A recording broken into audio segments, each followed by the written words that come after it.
You ask Tiger to solve. This deals with linear equations with one unknown.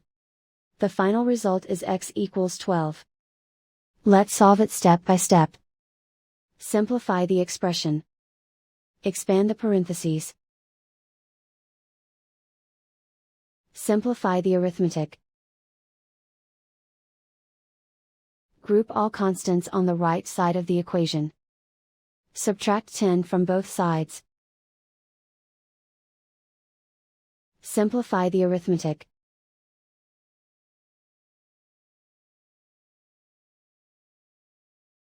Isolate the x. Divide both sides by -2. Cancel out the negatives. Simplify the fraction. Cancel out the negatives. Find the greatest common factor of the numerator and denominator. Factor out and cancel the greatest common factor. And so the final result is x equals 12.